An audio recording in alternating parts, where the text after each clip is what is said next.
welcome to VOP Business Show. I am Kayla Abraham. On the show today, we're returning our spotlight on the most important issues in the economy.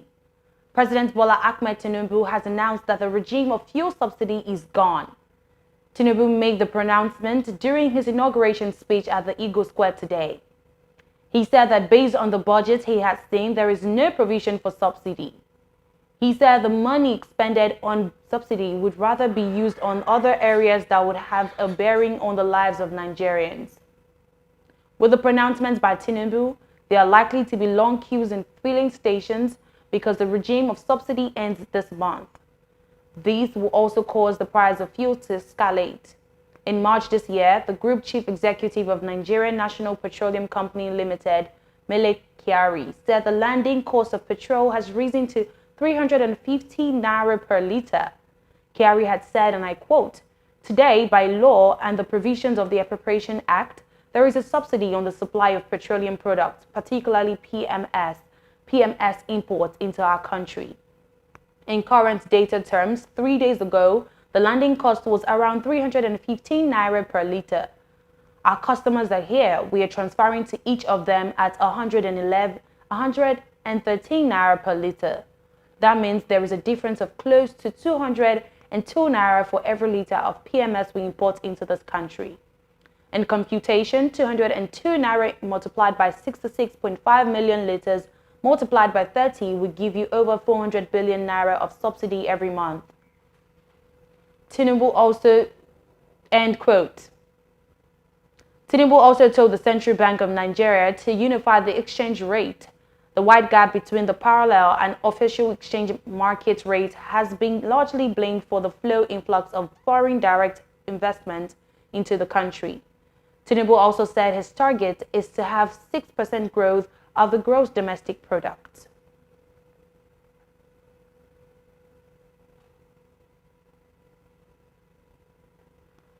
President Muhammadu Buhari has approved the renaming of some airports after some prominent Nigerians in recognition of their individual contribution to the development of the nation in different sectors. Also, he has approved the constitution of boards for the agencies, which are mostly institutional representations.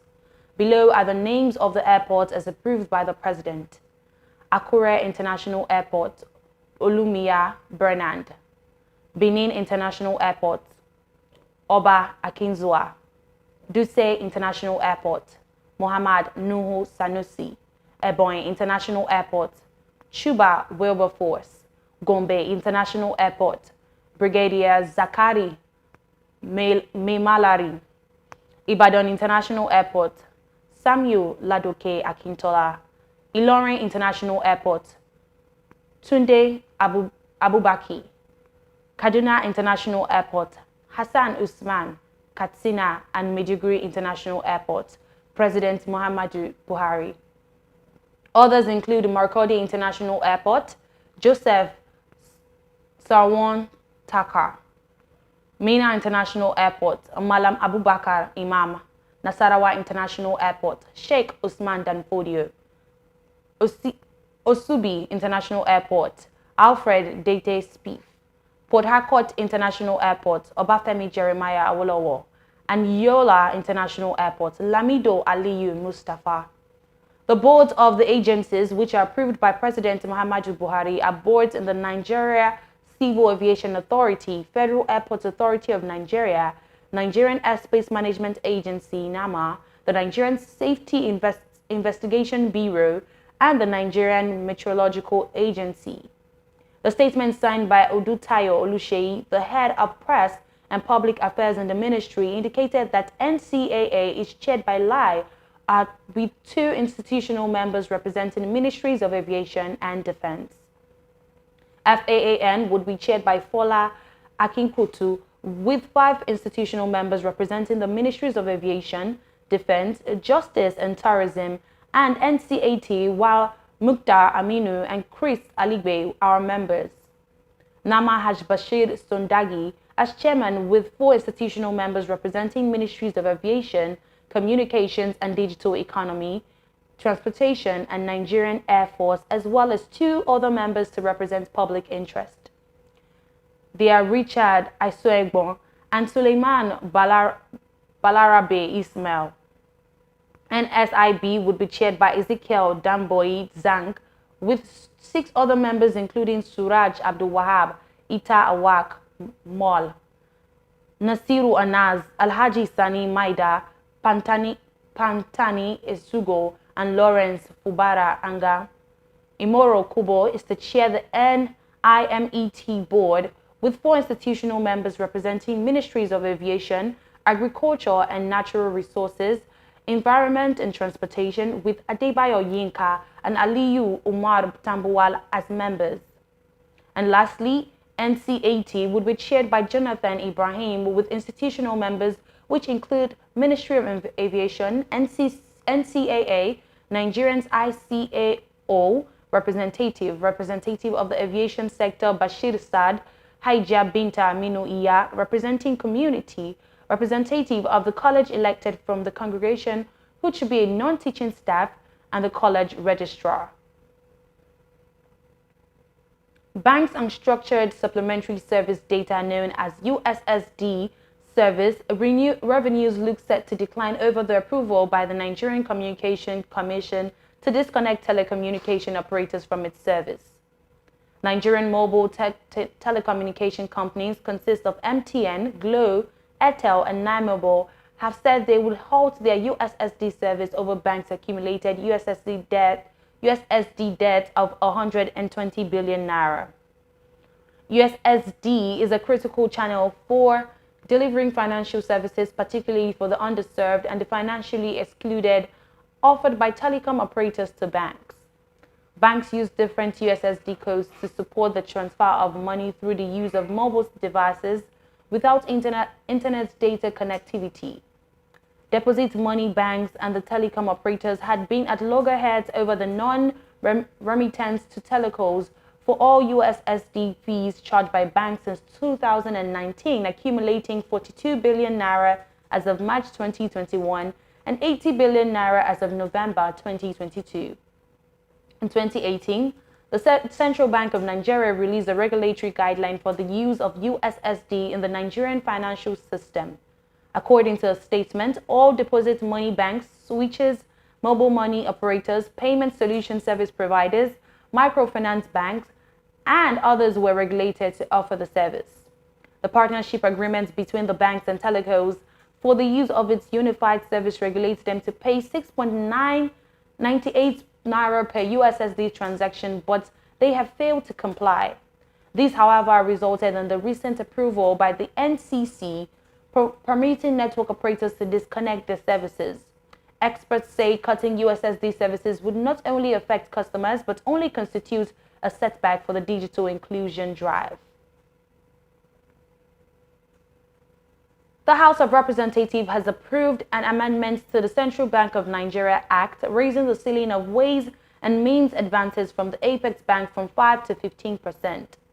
The House gave the approval at an emergency sitting in concurrence with the Senate, which held an emergency plenary early on Saturday to consider and approve some economic bills. The National Assembly has made the move amidst criticism that the federal government had obtained WMAs beyond the 5% threshold of the CBN. According to Section 38 of the CBN Act 2007, the Apex Bank may grant temporary advances to federal governments regarding temporary deficiency of budget revenue at such rate of interest as the bank may determine. They continued lending to the federal government by the CBN despite not liquidating previous advances, according to the lawmakers, lawyers, and economists, is unlawful as both the government and the Apex Bank have been in breach of Section 38 of the Act, while the current securitization proposal will breach of Section 38(3)(b) of the law. The World Bank had in November last year warned the federal government against financing deficits by borrowing from the CBN through the ways and means advances, saying this was putting fiscal pressures on the country's expenditures. According to the lawmakers, it will enable the federal government to meet its immediate and future obligations in the approval of the ways and means by the National Assembly and advances to the federal government by the CBN. However, some members of the House criticized the process, while others protested the unavailability of copies of the amendment bill to keep them abreast of the proposal for which they were summoned to the sitting. Infrastructural activities in the construction and real estate sector have reduced by 7.4% in its contribution to Nigeria's real gross domestic product in first quarter of 2023. According to latest data released by the Nigerian Bureau of Statistics recently, the sector contributed a total of 8.33 trillion naira in the quarter compared to 9 trillion naira generated in the fourth quarter of 2022. The NBS attributed the decline to the adverse effects of the cash crunch experienced during the quarter. The cash scarcity caused by the Naira redesign policy of the Central Bank of Nigeria had pushed Nigerians' gross domestic product growth below global projection of the World Bank, International Monetary Fund, and the African Development Bank. The decline is slightly below a recent projection by KPMG that Nigeria's GDP will grow at a relatively slow pace of 3% in 2023 due to challenges associated with the Naira redesign and political transition.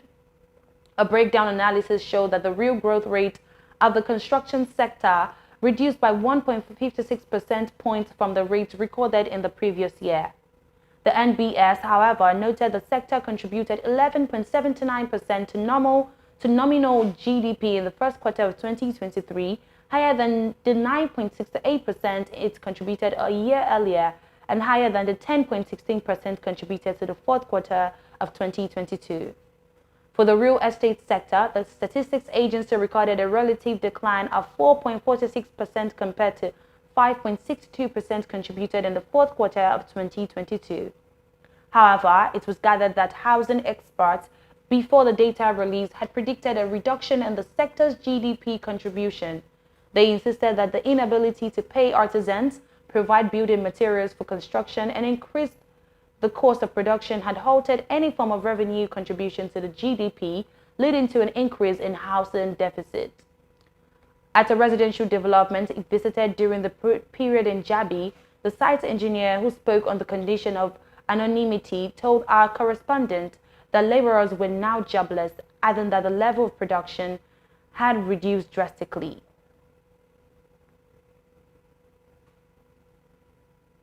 The National Agency for Science and Engineering Infrastructure has trained 100 youths in Kwara State on modern electrical installations and maintenance in order to promote employment and self-reliance. The Executive Vice Chairman, Chief Executive Officer of NASENI, Dr. Bashir Gwandu, during the closing ceremony of the 5-day training in Ilorin, Kwara State, thanked the Muhammadu Buhari for the foresight by the federal government to impact directly the youth through the NASENI Skill Development Program. The Chief of Staff to the President, Professor Ibrahim Gambari, represented by Yahaya Alapansapa, who is the Chairman Governing Board of Nigeria Electricity Management Services Agency, at the closing ceremony, said that the concern of the Buhari regime was to build the capacity of youth and to empower them mentally and upgrade their skills as a way of preparing the youth for the future. The Kwara State Governor, Abdulrahman Abdulrazak, represented by the Commissioner for Youth Development, Olabode Towoju, said the empowerment of youth in Kwara State was a priority in the state. Participants at the training were equipped with tools and equipment such as Workmaster, electrical toolboxes, cordless drilling machine, multimeter tester, and other electrical tool kits. NASENI's Skill Development Program began middle of 2022, and the first phase was targeted to be completed before the expiration of the tenure of the Buhari regime today. And that is a wrap on VOP Business. I am Kayla Abraham. Thanks for watching.